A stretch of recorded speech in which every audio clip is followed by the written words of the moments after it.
What's up mga madam? It's me again, your mamita. Yan mga madam. Magluluto tayo ngayon ng baka dito. Oh. Itong kalang ni mamita ngayon. Ayan. Uling. Ayan, oh, nilaga natin.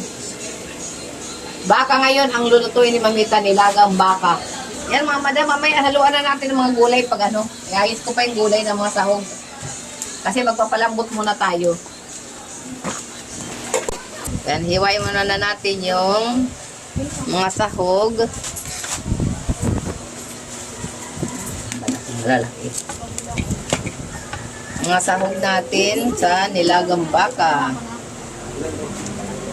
Tapos ito, may saging tayo. Saka patatas.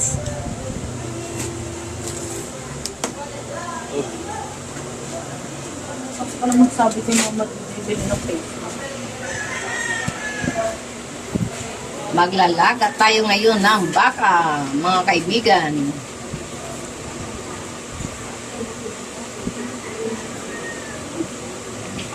Tapos may patatas. Patatas at saging. Yan, ihalo na natin ang patatas at saging.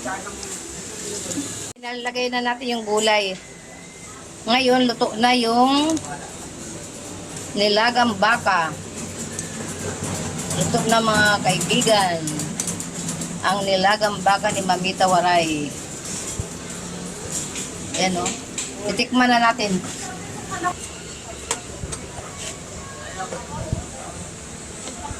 Sarap mga kaibigan. Sarap mga kaibigan. Ang ulam ni Mamita Waray. Ang mga madam, nagustuhan niyo ba ang nilagang baka ni Mamita Waray? Kung nagustuhan niyo, huwag niyo nang kalimutan i-like and share at pakipalo na rin at saka ipaki-subscribe. Yun lang mga madam. Bye-bye.